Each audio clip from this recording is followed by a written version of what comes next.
केदारनाथ मंदिर का रहस्य। जब भी भारत के तीर्थ स्थलों का नाम लिया जाता है तो उसमें केदारनाथ धाम का नाम मुख्य रूप से लिया जाता है। केदारनाथ मंदिर पौराणिक सनातन सभ्यता और संस्कृति का प्रतीक है और ये स्थल हिंदू धर्म में बहुत ही महत्व रखता है।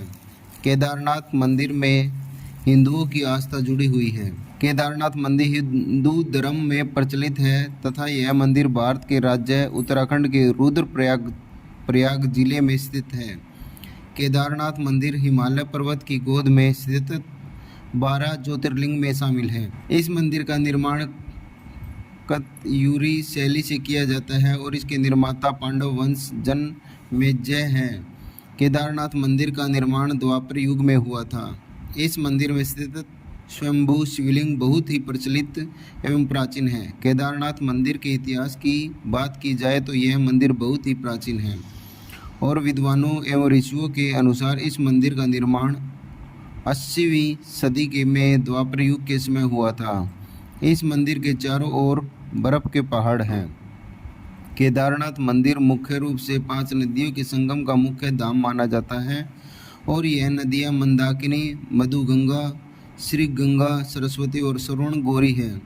ऐसी मान्यता है कि ब्राह्मण गुरु शंकराचार्य के समय से ही स्वयं उत्पन्न हुई इस शिवलिंग की आराधना करते हैं। केदारनाथ मंदिर के समक्ष मंदिर के पुरोहित एवं यजमानों तथा तीर्थ यात्रियों के धर्मशाला उपस्थित है। मंदिर के मुख्य पुजारी के लिए मंदिर के आसपास भवन बना हुआ है। मंदिर के मुख्य भाग में मंडप तथा गर्भगृह के चारों ओर प्रदक्षिणा पथ बना हुआ है। मंदिर के बाहरी शिव नंदी बैल वाहन के रूप में विराजित है। मंदिर के मध्य भाग में श्री केदारनाथ स्वयंभू ज्योतिर्लिंग स्थित है, जिसके अग्र भाग पर भगवान गणेश जी की प्रतिभा और मां पार्वती के यंत्र का चित्र है। ज्योतिर्लिंग के ऊपरी भाग पर प्राकृतिक स्फटिक माला विराजित है। श्री ज्योतिर्लिंग के चारों ओर बड़े बड़े 4 स्तंभ विद्यमान हैं और यह 4 स्तंभ 4 वेदों के आधार माने जाते हैं। इन विशालकाय 4 स्तंभों पर मंदिर की छत टिकी हुई है। ज्योतिर्लिंग के पश्चिमी भाग में एक अखंड दीपक विद्यमान है। हजारों सालों से इसकी ज्योति का प्रकाश मंदिर की आस्था को बनाए हुए हैं। इस अखंड दीपक की ज्योति का रक्षण मंदिर के पुरोहित सालों से करते आ रहे हैं ताकि यह अखंड दीपक की ज्योति सदैव मंदिर के भाग में और पूरे केदारनाथ धाम में अपने प्रकाश को बनाए रखें। मंदिर की दीवारों पर सुंदर एवं आकर्षक फूलों की आकृति को हस्तकला द्वारा उकेरा गया है। कहा जाता है कि केदारनाथ ज्योतिर्लिंग में स्थापना का ऐतिहासिक आधार तब निर्मित हुआ जब एक दिन हिमालय केदार श्रृंग पर भगवान श्री विष्णु के अवतार एवं महातपस्वी नर और नारायण तप कर रहे थे। उनकी तपस्या से भगवान शंकर प्रसन्न हुए और उन्हें दर्शन के लिए तथा उनकी प्रार्थना के फल स्वरूप उन्हें आशीर्वाद दिया। वह ज्योतिर्लिंग के रूप में सदैव यहाँ वास करेंगे। केदारनाथ मंदिर के बाहरी भाग में स्थित नंदी बैल के वाहन के रूप में विराजमान एवं स्थापित होने का आधार तब बना जब द्वापर युग में महाभारत के युद्ध के दौरान पांडवों की विजय पर तथा भ्रात हत्या के पाप से मुक्ति के लिए भगवान शंकर के दर्शन करना चाहते थे। इसके फलस्वरूप वह भगवान शंकर के पास जाना चाहते और उनका आशीर्वाद पाना चाहते थे, परंतु भगवान शंकर उनसे नाराज थे। पांडव भगवान शंकर के दर्शन के लिए काशी पहुँचे, परंतु भगवान शंकर ने उन्हें वहां दर्शन नहीं दिए। इसके पश्चात पांडवों ने हिमालय जाने का फैसला किया और हिमालय तक पहुंच गए, परंतु भगवान शंकर पांडवों को दर्शन नहीं देना चाहते थे।